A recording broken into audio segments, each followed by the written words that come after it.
오늘은 본문 말씀을 가지고 강건한 성도가 되려면 이라는 제목으로 여러분들과 함께 말씀을 나누고자 합니다.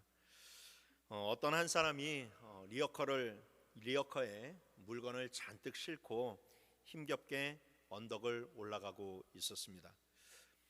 그날따라 그 리어커가 얼마나 무겁게 느껴지던지 정말로 고양이의 손이라도 빌리고 싶은 심정이었습니다. 그런데 때마침 그 동네에서 살던 아주 착한 초등학생 한 명이 와서 아저씨 제가 좀 도와드릴게요 라고 하면서 뒤에서 그 리어커를 밀어주는 것 아니겠습니까? 그 아이의 힘이 얼마나 도움이 되겠느냐마는 그래도 그 조그만 아이가 아저씨를 그렇게 돕겠다고 땀을 뻘뻘이 흘리면서 뒤에서 안간힘을 쓰고 있으니 그것이 참으로 마음에 힘이 나서 이 사람은 아이와 함께 리어커를 언덕 위로 잘 올릴 수가 있었습니다. 언덕 위에서 오르게 되었을 때 그 사람은 리어커를 잠시 멈추고 아이에게 고맙다라고 하는 그러한 인사를 건넸습니다. 그러자 이 아이가 똘망똘망한 눈빛으로 아저씨를 바라보면서 질문을 던집니다. 그런데 아저씨, 리어커는 왜 끄는 거예요? 라고 하면서 그렇게 질문을 던졌어요. 그러자 이 아저씨가 아이에게 하는 말이 다 먹고 살려고 하는 일이지 라고 하면서 대답을 했습니다. 그러자 이 아이가 또다시 아저씨에게 물었어요. 왜 먹고 살아야 하나요?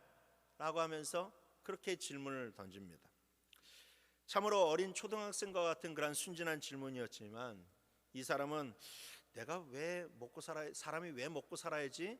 그렇게 고민을 한 끝에 아이에게 대답하기를 나는 리어카를 끌기 위해서 먹고 산단다 라고 이야기를 하는 거야.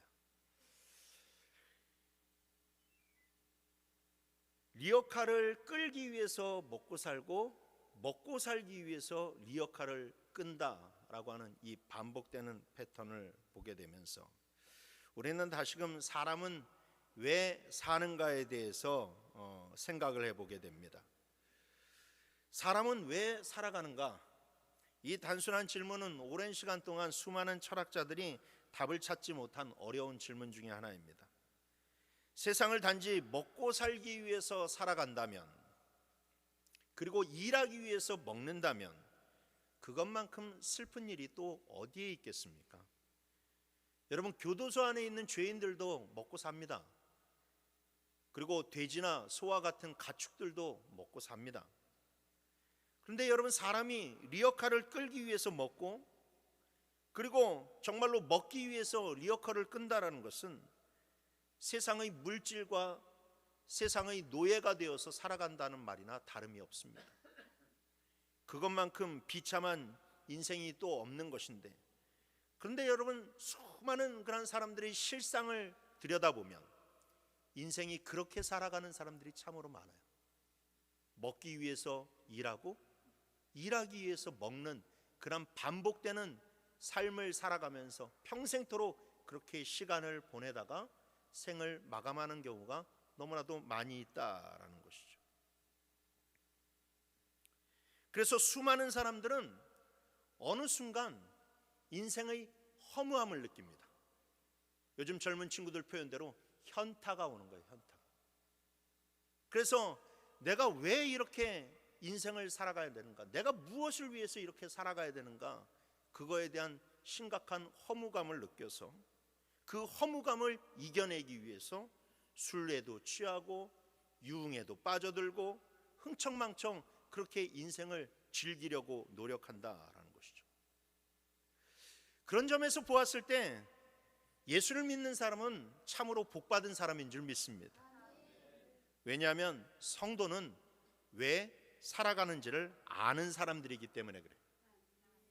무엇 때문에 먹고 무엇 때문에 일하고 그리고 무엇 때문에 살아가는지를 알기 때문에, 삶의 이유와 인생의 목적지를 알기 때문에 정말로 성도의 그런 삶은 세상 사람들의 삶과는 다르게 복된 삶이라 할 수 있습니다. 사울도 그랬어요.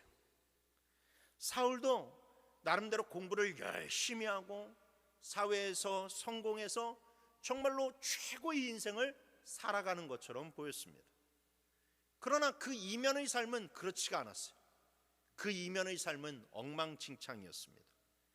옳은 삶을 살아가는 줄 알았는데 실상은 죄로 가득한 그러한 삶을 살아가게 되었어요. 그래서 그가 눈의 시력도 잃었고 삶의 목적도 잃었고 절망에 빠져서 정말로 아무것도 먹지 못하는 그러한 신세에 빠져들게 되었습니다. 그러다 그는 주의 은혜로 자신을 향한 인생의 목적을 발견하게 되었어요. 하나님의 뜻을 발견하게 되었어요. 우리가 지난주에 읽었던 15절 말씀에 보게 되면 이 사람은 내 이름을 이방인과 임금들과 이스라엘 자손들에게 전하기 위하여 택한 나의 그릇이다 라고 하는 그런 자신을 향한 하나님의 계획과 뜻을 발견하게 되었다라는 거예요. 상상하지 못한 놀라운 그런 하나님의 뜻이 자기 인생 가운데 있었습니다. 하지만 동시에 그가 받은 이 사명이 너무나도 엄청난 것이었어요. 수많은 이방인과 이스라엘 사람들에게 복음을 전할 뿐만 아니라 더 나아가서 임금들에게까지 예수의 이름을 전하는 사명을 받게 되었다라는 거예요. 사울이 아무리 똑똑하고 로마 시민권이 있고 그가 정말로 잘났다 할지라도 이것은 그가 감당할 수 있는 그런 사명이 아니었어요. 한 사람의 힘으로 어떻게 이렇게 수많은 그런 사람들에게 복음을 전하고 더 나아가 임금들에게까지 가서 복음을 전할 수 있단 말입니까? 그런데 여러분들은 사울의 인생을 압니다. 사도 바울의 인생을 잘 아실 겁니다. 그 인생은 정말로 저 말씀대로 되었습니다. 심지어 그는 로마 황제 앞에까지 나아가서 복음을 전하는 놀라운 그런 일들을 행하게 되었다라는 거예요. 그가 돈이 있었습니까? 아니요, 그는 돈이 없었습니다. 그래서 근근히 자기의 그런 생활비를 마련하기 위해서 장막을 기워야 하는 일들까지도 해야 될 적이 있었습니다.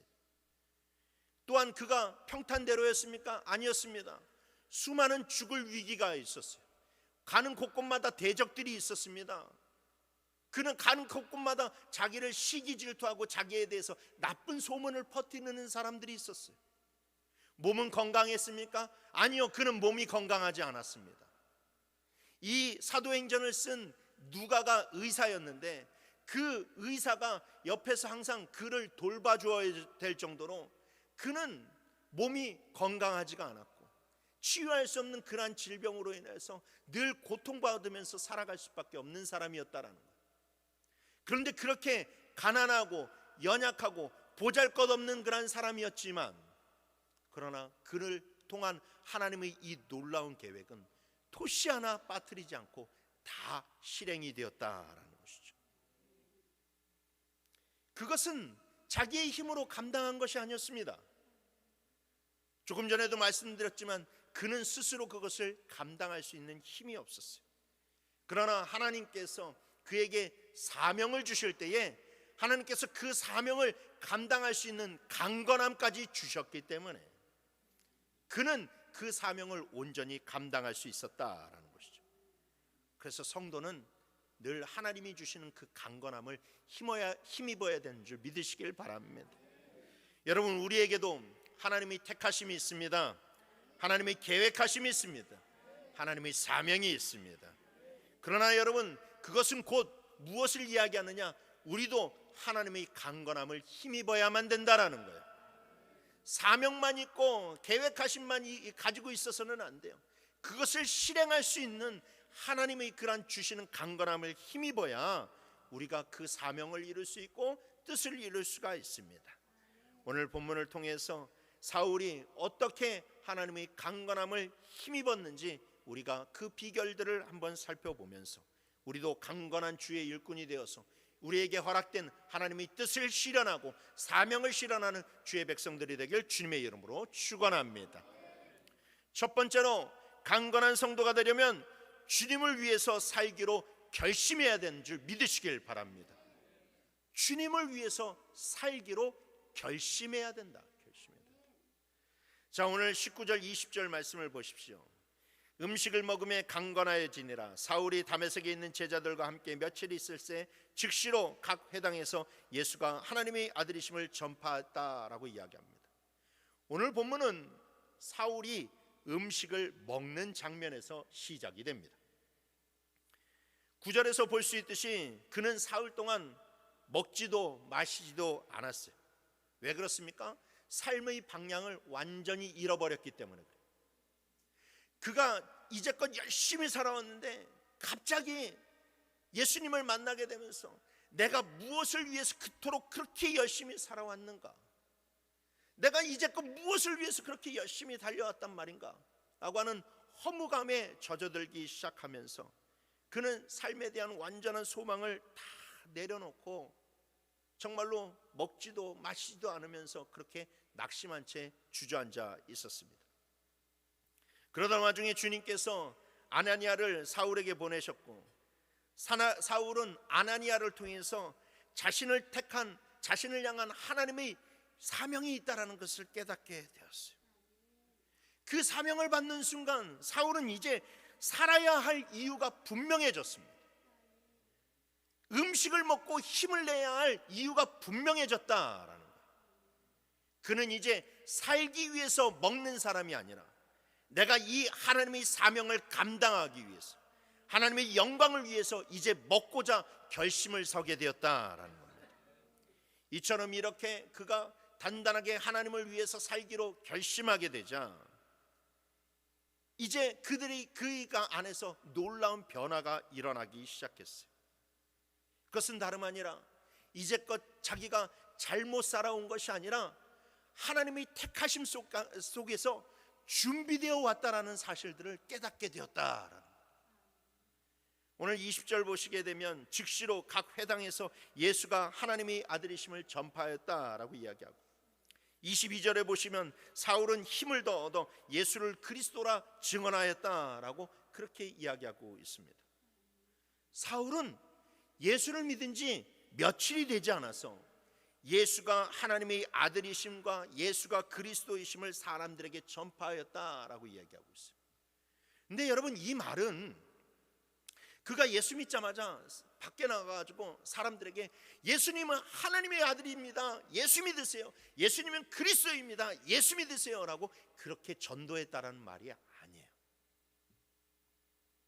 그는 며칠이 되지 않아서 제자들과 교제하면서 복음을 접해 들었을 때 며칠 후에 유대인들의 회당을 찾아가서 그 유대인들 앞에서 예수가 그리스도이심을 증거했어요.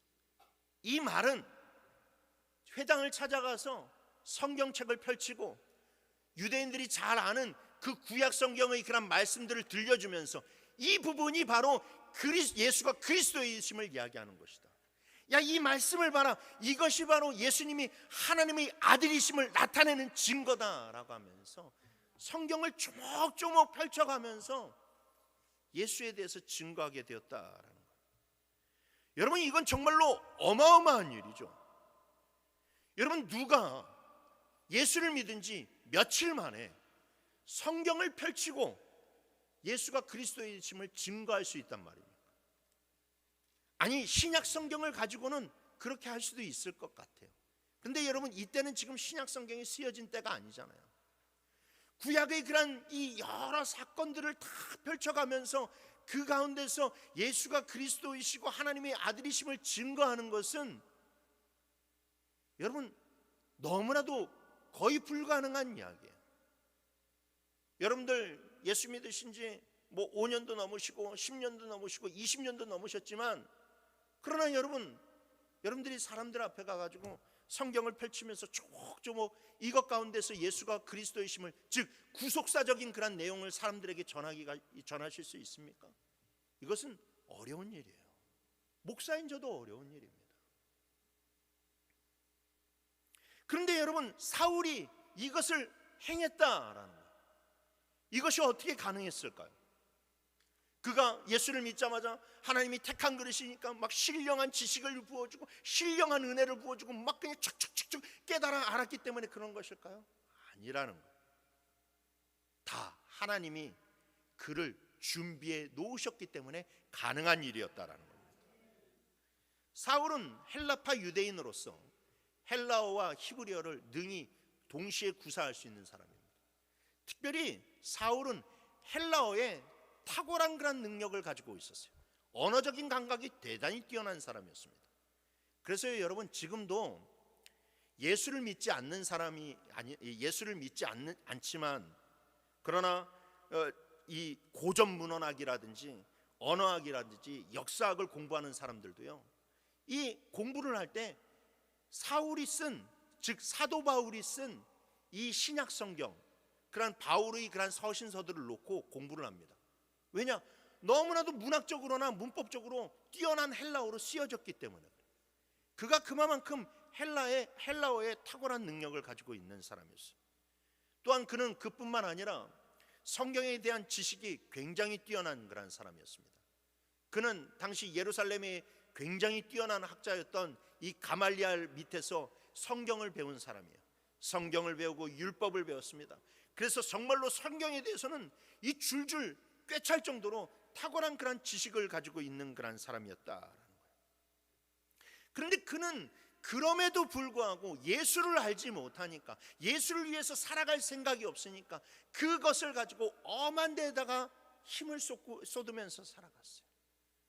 그 헬라어를 가지고 사람들을 체포하는 그런 공소장을 쓰는데 그 헬라어들을 사용하고, 그 다음에 그 자기의 율법적 지식이 강하면 강할수록 저 크리스천들을 잡아 넣어야 되겠구나, 체포해야 되겠구나, 그런 열심을 품었다라는 거예요. 그런데 그가 예수를 믿고 예수를 위해서 살기로 결심을 하게 되자 전혀 다른 결과물들이 그에게서 쏟아져 나오기 시작을 하는 거예요. 며칠 동안 제자들과 함께 있으면서 예수님에 대해서 알게 되고, 예수님에 대해서 이 성경, 구약 성경에 나와 있는 예수님을 발견하는 원리를 발견하게 되자 그가 이제껏 가지고 있었던 그런 모든 성경의 그런 지식 가운데서 예수를 발견할 수 있게 되었어요. 예수를 증거할 수 있게 되었다라는 거예요. 그래서 사람들에게 찾아가서 예수님은 하나님의 아들이고 예수님은 그리스도인을 증거하니까 어떤 유대인들도 그 말에 반박을 할 수가 없는 거예요. 당해낼 수가 없는 겁니다. 그는 또한 그가 가진 그런 진리를 가지고 서신서들을 써내려가기 시작했어요. 사람들에게 편지를 써내려가기 시작했어요. 그런데 그는 단순히 편지를 썼을 뿐인데 사람들을 정말로 사람들을 북돋고 위로하기 위해서 편지를 썼을 뿐인데 그 편지가 놀라운 주의 말씀이 되어서 그 편지를 읽는 사람들마다 그 아름다운 글을 정말로 접하고 아름다운 글에 담겨져 있는 복음을 접해서 사람들이 위로를 받게 되고, 심지어 그가 죽은 이후에도 그 서신서들은 계속해서 사람들에게 퍼져서 수많은 그런 사람들이 예수를 믿고 예수께 돌아오는 그런 역사가 일어나게 되었다라는 거예요. 사울은 이전에 자기가 율법 교사가 되기 위해서 그렇게 열심히 준비해 온 줄 알았는데, 그런데 실상 그것이 아니라 하나님이 그를 이방인의 사도로 세우시려고 그가 다소에서 태어나게 하시고 그가 헬라어를 공부하게 하시고 그에게 성경을 준비시켰다라는 것이죠. 그렇게 결심하게 되니까 하나님이 왜 나를 이제껏 이런 과정을 통해서 준비시켜 놓은지 그 자기 인생의 그런 돌아왔던 행보와 그리고 자기가 어떻게 걸어갈지가 보이기 시작했다라는 거예요. 내려놓음이라는 책을 쓴 이용규 선교사님이 계십니다. 이분은 하버드 대학에서 서울대학을 나오고 하버드로 넘어가서 하버드에서 박사학위까지 딴 정말로 수재 중에 수재였어요. 그는 정말로 교수가 되기 위해서 열심히 그렇게 학문을 연구했는데, 그런데 박사학위를 취득한 후에 하나님으로부터 몽골로 선교사를 떠나라고 하는 그러한 소명을 받게 됩니다. 그때 여러분 이 이영규 선교사님이 굉장히 힘들었다라고 고백을 하고 있어요. 내가 그래도 하버드 박사인데, 그런데 아무것도 없는 그 몽골에 가서 내가 무엇을 할 수 있단 말인가, 그렇게 정말로 허무감에 들었다라는 거예요. 우리 청년들도 몽골에 이번에 가게 되겠지만 얼마 전에 몽골을 갔다 오신 우리 김원숙 권사님이 저한테 말씀하시길, 목사님 제가 여행을 다녀봤지만 몽골처럼 진짜 아무것도 없는 이 정말로 심심하고 정말로 험한 나라를 본 적이 없다라는 거예요. 그런데 여러분, 하버드에서 박사학위를 따고 그렇게 공부를 한 사람이 그 몽골 땅에 가서 선교사로 살아가려고 하니까 얼마나 암담하겠어요. 그래서 주변에 그런 모든 사람들도 이 선교사님을 향해서 어리석고 미쳤다라고 이야기를 했습니다. 그런데 그분이 하나님의 말씀에 순종해서 가기로 결심을 하고 그 다음에 그곳에 정말로 갔더니 그가 깨달은 것이 무엇이냐, 이제껏 자기가 열심히 살아오고 열심히 공부하고 열심히 준비한 모든 것이 내가 세상에서 잘 나가는 교수가 되기 위해서 공부를 한 것이 아니라 하나님의 선교사가 되기 위해서 하나님께서 준비시켰다는 것을 깨닫게 되었다는 거예요. 결심하니까 하나님이 자기 인생을 위해서 무엇을 준비해 놓으셨는지를 보이기 시작했다라는 겁니다. 그렇습니다. 여러분, 우리는 단지 먹고 살기 위해서 공부를 하고 직장을 가고 사업을 하는 것이 아니라는 거예요. 많은 사람들이 하나님이 왜 공부시키시고 하나님이 왜 직장에 보내시고 하나님이 왜 사업을 맡겨주시는지 알지 못하니까 자기 인생 가운데서 좋은 알곡들은 온통 세상에 쏟아붓고 자기가 취하고 하나님께 가져오는 것은 정말로 자기가 쓰고 남은 찌꺼기와 같은 것들을 드리는 인생을 살아갈 때가 너무나도 많이 있다는 거죠. 그러니까 하나님께 영광을 돌리지를 못하는 거예요. 그 삶이 하나님께 영광이 되지 못하는 거예요. 자기 신앙 하나 지키기도 급급한 인생을 살아가는 인생으로 전락해버리고 만다라는 겁니다. 여러분, 내 안에 하나님을 뜻대로 살고자 하는 분명한 결심과 확신이 있어야 돼요. 무엇을 위해서 내가 먹고 무엇을 위해서 살고 무엇을 위해서 일하는지 그 분명한 그런 소명이 있어야만 됩니다. 하나님의 영광을 위해서 한평생 내가 살고자 하는 결심이 내 안에 서게 될 때에 그때 하나님이 왜 나를 이렇게 훈련시키시고 단련시키시고 나에게 이런 달란트를 주셨는지가 명확히 보이게 되는 거예요. 그러면 내가 할 일이 뭐예요? 내가 주를 위해서 무엇을 할 수 있을까? 여러분, 결심이 서게 되면 그때서부터 내가 가진 달란트가 보이게 되는 거예요. 내가 가지고 있는, 내가 소유한 것들이 보이게 되는 거예요. 그래서 내가 그것을 가지고 주님을 섬기는데 내가 온 힘을 다하게 되는 것이지. 내가 주를 향한 그런 결심이 서지 않으면 어떤 작은 일을 해도요, 여러분, 너무나도 그것 때문에 힘들고 어려워질 수밖에 없는 겁니다. 목적과 목표를 알고 살아가는 사람과 목적과 목표를 알지 못하고 살아가는 사람의 인생은 확연히 다를 수밖에 없어요.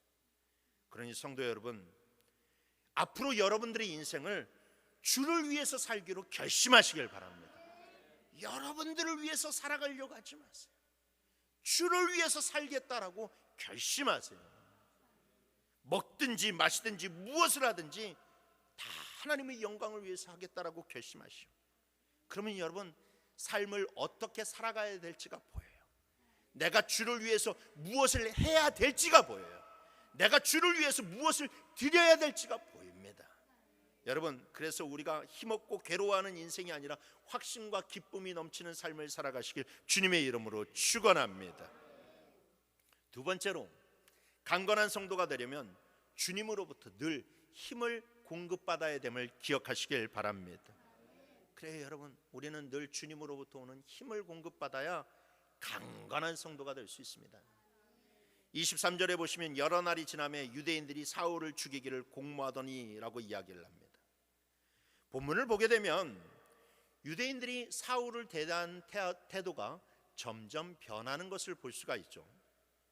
21절에 보면 처음에 유대인들이 사울의 말을 들었을 때 다들 놀랐다라고 이야기합니다. 야, 어떻게 저 사람이 저렇게 이야기를 할 수가 있지? 라고 놀랐습니다. 그런데 22절에 보게 되니까 다른 사람들이, 유대인들이 사울의 말을 듣고 당혹해야 하였다라고 이야기합니다. 이 당혹하다라는 말은 우리나라 말처럼 이 당혹하다라고 하는 그런 의미가 아니라 헬라어로 이 말은 무슨 뜻이냐? 불쾌하게 느꼈다라는 거예요. 그 사람의 말을 듣고 인상이 찌그러지고 불쾌하게 여겨지게 되고 속으로 막 중얼중얼 욕하기 시작하고 굉장히 분노가 그 안에 쌓이기 시작하는 것을 바로 이 당혹해야 했다라고 하는 말의 정확한 의미예요. 그리고 급기야 23절에 가서는 사울의 말을 듣고 유대인들이 사울을 죽이기로 공모하였다라고 이야기하죠. 그래서 사울을 대하는 태도가 점점점 안 좋은 쪽으로 그렇게 변해가고 있는 것을 발견하게 됩니다. 그런데 여러분, 이것은 어쩌면 당연한 결과일지도 몰라요. 왜냐하면 자신들의 편이라고 생각했던 사울이 오히려 그렇게 돌변하여 시간이 지날수록 예수쟁이가 되어가는 그 모습을 보게 되니까 유대인들이 미움이 점점 커져갈 수밖에 없다라는 것이죠. 여러분, 이처럼 세상에 속했던 사람이 회심하고 하나님께 돌아오면 하나님께 속하지 않은 그런 사람들로부터 외면을 받는 일들이 생길 수가 있어요. 나와 친했던 그런 사람이었지만 같은 예수를 믿지 않기 때문에 나로부터 떠나가는 그런 사람들이 생길 수가 있고, 어제의 그런 친밀했던 친구가 원수가 될 수도 있다라는 겁니다. 그것은 여러분들이 잘못하기 때문이 아닙니다. 세상이 하나님과 원수가 되었고, 여러분들이 하나님을 믿는 순간 여러분 또한 사단과 세상의 원수가 되었기 때문에 그런 일들이 일어나게 된다라는 거예요. 그래서 저는 처음에 신앙생활을 하시는 분들에게 항상 초반에 주의하라고 신신당부를 합니다. 왜냐하면 그분의 그런 신앙이 정착하기 전에 사단이 자꾸만 그분을 교회 가지 못하도록 만들고, 가족관계가 틀어지게 만들고, 자꾸만 이상한 장난질을 쳐서 예수를 믿지 못하려 하기 때문에 처음에 예수를 믿을 때는 정말로 열심을 내서 예수를 믿으라고 그렇게 권면을 합니다. 여러분, 성도는 절대로 중립적인 사람이 될 수가 없어요. 예수를 믿는다는 것은 하나님의 편에 서서 치열한 영적 전쟁을 살아가게 되는 거예요. 핍박을 받아도, 반대를 받아도, 미움을 받아도 그것을 정말로 이겨나가는 것이 바로 우리 성도의 그런 삶이라는 것이죠. 여러분, 사울이 그렇게 사람들이 얼굴이 일그러지게 되고 급기야는 그 사람들이 그런 마음 가운데서 그를 죽이고자 하는 그런 마음이 있어도 사울이 굴하지 않고 주의 복음을 전할 수 있는 그 사명을 계속해서 이어갈 수 있었던 것은 그가 늘 주님이 주시는 새 힘을 공급받았기 때문에 그래요. 여러분, 음식만 먹는다고 힘이 나는 것이 아닙니다. 내가 예배에 참석하기 전에 맛있는 밥을 먹고 힘을 얻어야 여기에 나와서 막 찬양을 열심히 하고 정말로 하나님께 힘차게 예배를 드릴 수 있는 것이 아니라는 거예요. 밥 많이 먹어봐야 졸리기만 하지. 목사님 설교도 재미없는데. 아멘은 누가 아멘 하셨어요? 근데 여러분, 이 성도는요, 음식을 먹고 육신의 강건함도 있어야 되지만 그러나 또 다른 힘이 있는데 바로 영적인 힘이 필요하다라는 거예요. 22절에 보면 사울은 힘을 더 얻었다라고 이야기하죠. 그러니까 자기에 대한 반대가 더 심해지니까 더 심해질수록 하나님으로부터 힘을 더 얻었다라는 거예요. 하나님이요, 그 사울에게 어려움이 감해지는 것을 허락해 주시는 것이 아니라 어려움이 더 심해지니까 그래? 그러면 내가 그것을 감당할 수 있는 더 큰 힘을 줄게 라고 하면서 더 큰 힘을 주셨다라는 거예요. 그리고 여러분 23절에 보세요. 23절에 보니까 여러 날이 지나매 라고 그렇게 시작을 하잖아요. 근데 여기서 여러 날은 며칠이 아니에요. 며칠이 갈라디아서 보게 되면요, 이때가 며칠이 아니라 3년이라고 하는 시간입니다. 3년이라고 하는 시간. 그래서 이 사울은 3년이라는 시간 동안 다메섹을 떠나서 아라비아 광야로 들어갑니다. 갈라디아서 1장 16절 17절 말씀에 그의 아들을 이방에 전하기 위하여 그를 내 속에 나타내시기를 기뻐하셨을 때에 내가 혈육과 의논하지 아니하고 또 나보다 먼저 된 사도된 자들을 만나려고 예루살렘으로 가지 아니하고 아라비아로 갔다가 다시 다메섹으로 돌아갔노라라고 얘기하고 있어요. 여기엔 3년이라는 말이 나오지 않지만 이 뒤에 구절에 보면 3년이라는 말이 나오는 것을 볼 수가 있죠. 그가 아라비아로 갔던 것은 전도하기 위함이 아닙니다. 그가 3년 동안 아라비아로 갔던 이유는 거기에서 하나님과 교제하기 위함이었어요. 내적으로 더욱더 충만하기 위함이었어요. 그가 받은 사명이 너무나도 커서 지금도 사람들이 반대가 이렇게 크지만 내가 하나님의 사명을 더욱더 감당하면 감당할수록 내가 생명도 무릅쓰러야 되고 어떤 위협도 무릅써야 되니까 그러려면 내 안에 영적인 충만한 힘이 있어야 될 그런 것을 알고 그가 성령의 인도하심을 받아 아라비아의 광야로 가서 주님과 교제했다라는 거예요. 마치 예수님이 공생의 사역을 시작하시기 전에 광야로 들어가서 40일 동안 금식기도 하시면서 정말로 성령으로 충만하셔서 자기의 그런 사명을 감당하셨듯이 사울도 광야로 가서 하나님과의 그런 3년 동안 그런 놀라운 그런 교제를 통해서 성령으로 충만하여 주의 일꾼으로 돌아오게 되었다라는 것이죠. 그 결과 무엇입니까? 사람들이 자기를 죽이려 함을 알고도 전도의 사명을 포기하지 않는 놀라운 사람이 되었다라는 거예요. 여러분들 가운데서 정말로 예수 믿다가 핍박받아 보신 분들도 계시죠. 반대받아 보신 분들도 계실 겁니다. 그럼 여러분 얼마나 힘이 듭니까? 아마 타협하고 싶을 거예요. 배우자의 그런 이 비위도 맞추고 뭣도 맞추고 내가 어떻게 해서 거기에서 경계선의 그런 신앙생활을 할 수 못할까, 그렇게 생각도 많으실 겁니다.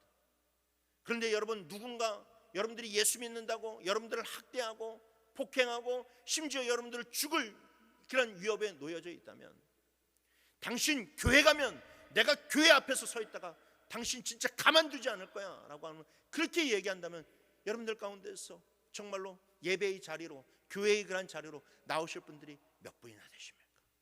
얼마나 우리들이 그런 마음 가운데 그런 준비가 되어 있습니까? 사울도 우리와 똑같은 심령이었다라는 것이죠. 그도 예수 믿는 게 점점 두려워지기 시작했어요.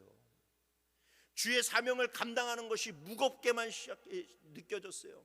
내가 이거 과연 감당할 수 있을까? 정말로 두려움이 몰려들었을 때, 그때 그는 그 두려움을 이겨내기 위해서 광야로 갔다라는 거예요. 하나님을 붙들었다라는 거예요. 그래서 성령 충만하게 되니까 하나님이 보호하실 것이 믿어지기 시작하고, 그래서 정말로 담대하게 주의 복음을 전하는 자가 되었다라는 것이죠. 그렇습니다. 여러분, 성도가 하나님의 뜻대로 쓰임을 받으려면 늘 힘을 공급받아야만 됩니다. 배불러야 주의 일을 하고 똑똑해야 주의 일을 하는 것이 아니라 주님이 부어주시는 힘이 있어야 주의 일을 할 수가 있어요. 저도 여러분, 목회자로서 목회하다가 조금만 방심하면요, 영성이 메마르고 매너리즘에 빠지고 내가 주의 종인데 금세 사단의 종이 될 때가 많아요. 여러분, 그래서 우리는 항상 주의 힘을 공급받아야 돼요. 한번 예수 믿어가지고 큰 은혜 받은 거 가지고 그렇게 그 한 번의 은혜 가지고 20년 30년 신앙생활에서는 여러분 안 돼요. 늘 은혜 받아야 돼요. 늘 은혜 받아야 돼요. 하나님이 주시는 그런 공급함을 힘입어야 우리가 정말로 세상에 나아가서 늘 승리할 수 있잖아요. 사단은 우리를 넘어뜨리려고 매번 새로운 방법을 고민하고 이런 작전도 짜고 저런 작전도 짜는데, 그 계략을 짜는데 여러분, 우리가 넉넉히 가만히 있어서야 되겠습니까? 우리에겐 늘 새 힘이 필요하다라는 거예요. 이것은 비단 주의 일을 하는 것만 아니라 성도의 삶을 살아가는 것도 마찬가지라는 것이죠. 여러분, 신앙생활은 절대로 내 힘으로 온전히 할 수가 없어요. 여러분, 인생의 삶도 내 힘으로 살아가기가 버거운 게 인생이에요. 그래서 사람들이 삶이 너무나도 힘들어서, 삶의 무게가 너무나도 힘들어서 술의 힘을 빌리고 돈의 힘을 빌려서 그 무거운 삶을 견뎌내려고 얼마나 애를 쓰는지 모릅니다.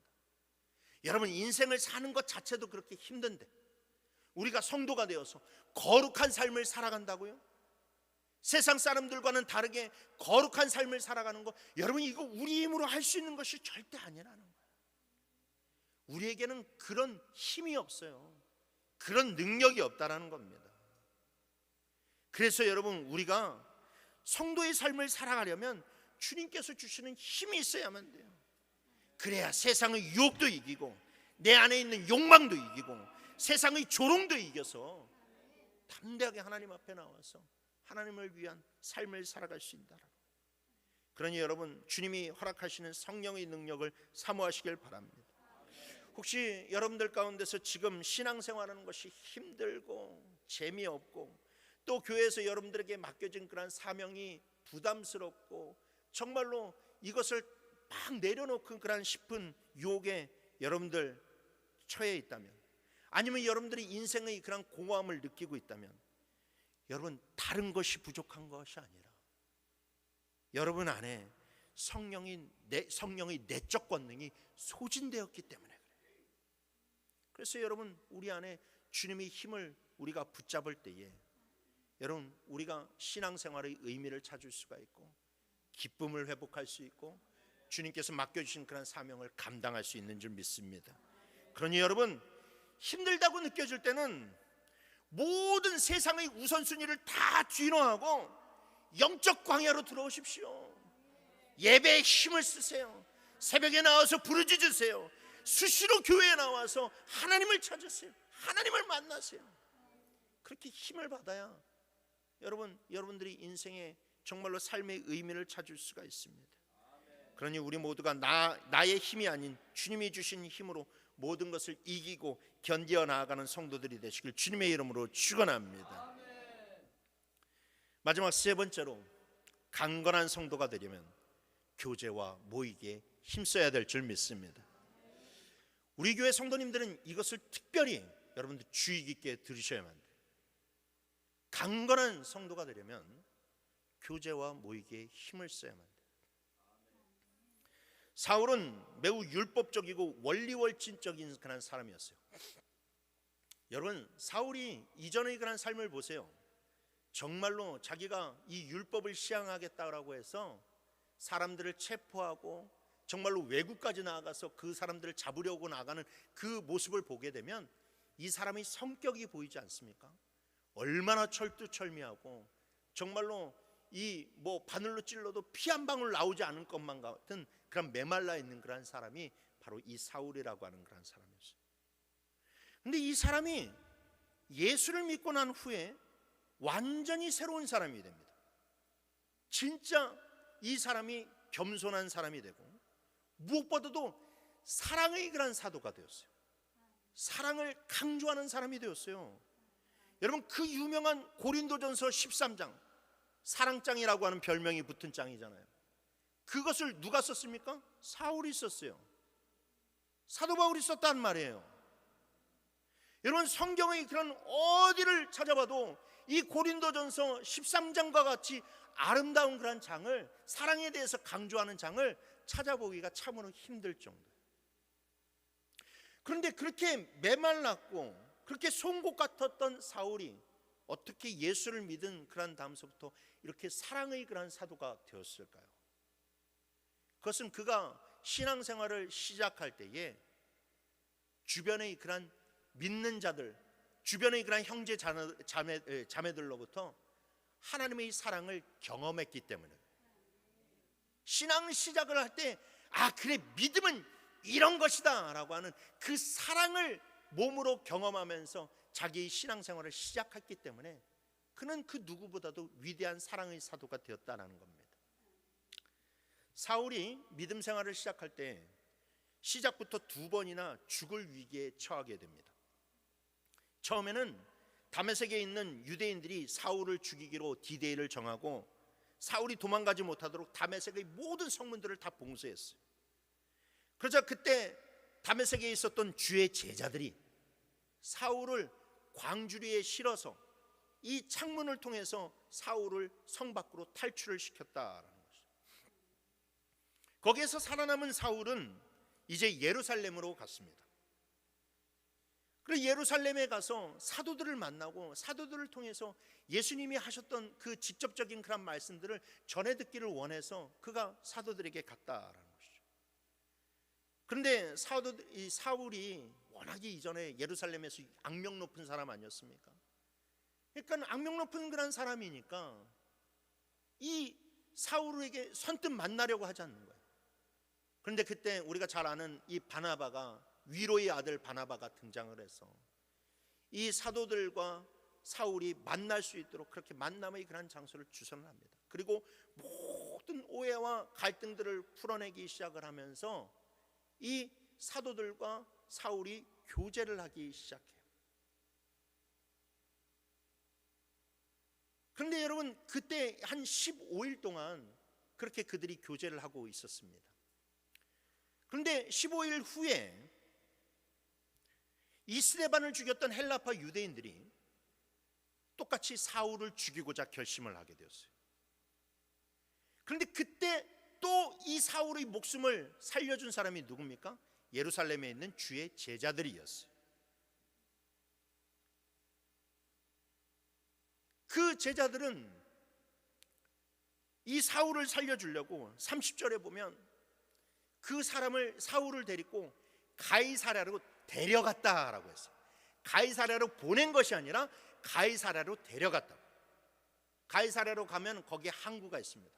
그 항구에서 그를 배를 태워서 그를 다소로 안전하게 보내는 그 일들을 했다라는 거예요. 그런데 여러분, 예루살렘에서 가이사랴까지 거리가 몇 킬로인 줄 아세요? 120km예요. 120km. 차가 있던 시대가 아니잖아요. 그렇다고 그들이 이렇게 돈이 많아서 말을 소유했던 사람들도 아니에요. 120km를 사울을 살리겠다고 동행해서 안전하게 해서 거기에서 뱃사까지 지불하면서 그 배를 태워서 그를 보냈다고요. 그런데 여러분, 사울과 사도들이 이제 막 교제를 한 지가 15일밖에 되지가 않았어요. 그것도 온전한 15일이 아니에요. 처음에 며칠 동안은 아예 만나주지도 않았다라고 얘기했잖아요. 며칠 만나지 않았는데 그런 수고를 행했다라는 거예요. 근데 걔 중에 앉아있는 사람들 중에서는 이전에 사울이 예수 믿기 전에 그 사울에게 맞았던 사람도 있고, 사울에게 끌려가서 옥에 갇혀서 온갖 고초를 당한 사람들도 있었을 거 아니에요. 여러분, 그런데 사람에게 상처를 받으면 그 상처가 쉽게 씻깁니까? 아니잖아요. 누군가에게 말의 상처를 받고 누군가와 이 사이가 조금만 틀어지고 그래도 나중에는 그래 미안하다 저기 했지만 그래도 마음 가운데 서먹함이 있고 힘듦이 있잖아요. 그런데 거기에 더 나아가서 자기를 죽이려고 했고 자기를 감옥에다 가두고 그렇게 온갖 그런 나쁜 짓을 저지른 사람을 며칠 만에 이런 일들을 행할 수 있는 것은 여러분, 그 며칠간의 그런 교제 때문이 아니에요. 사도들이, 주의 제자들이 예수 그리스도의 사랑으로 그 일을 행했다라는 거예요. 그 사람이 나에게 무엇을 잘해서가 아니라 내가 받은 예수의 사랑이 너무나도 커서 그 예수의 사랑으로 자기네들이 위협을 무릅쓰고 모든 것을 다 헌신해서 그 먼 길까지도 동행하면서 그를 보호해 주었다라는 것이죠. 사도 바울은 필시 배를 타고 가면서 하나님의 은혜에 너무나도 감사했을 거예요. 하나님, 내가 뭐라고? 나는 저 사람들을 죽이려고 했는데 오히려 하나님, 저 사람들이 나를 이렇게 살려주고 내게 은혜를 베푸네요. 그는 하나님의 사랑을 주의 제자들을 통해서 경험을 하게 되었어요. 그 생생한 경험을 통해서 사도 바울은 그래, 예수를 믿는 것은 사랑이구나, 하나님은 사랑이시라고 했는데 그래, 신앙은 사랑이구나. 그래서 그는 늘 사랑을 강조했어요. 그래서 고린도전서 13장에 그런 말을 써낸 겁니다. 근데 여러분, 그 고린도 교회에다 쓰였을 때 그 고린도 교회가 이 사울에게 어떻게 했어요? 사울이 그 교회를 세웠음에도 불구하고 사울을 인정하지 않고 사울을 비방하고 사울을 외면했던 사람들인데, 그런데 사울이 자기가 경험한 사랑이 있으니까 야, 우리가 이 문제를 다른 걸로 해결할 것이 아니라 사랑으로 해결해야 된다. 사랑으로 해야 된다. 그래서 사랑을 솔루션으로 제공하는 것을 볼 수가 있다라는 겁니다. 그렇습니다, 여러분.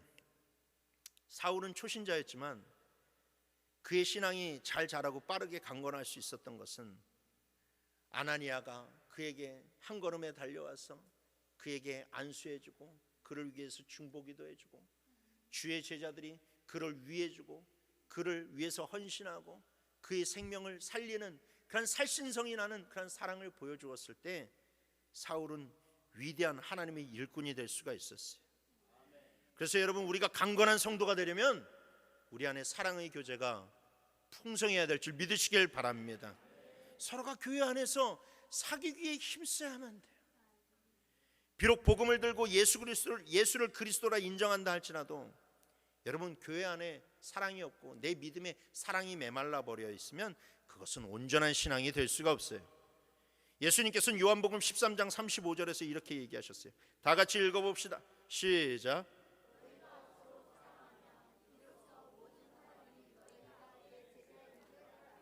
아멘.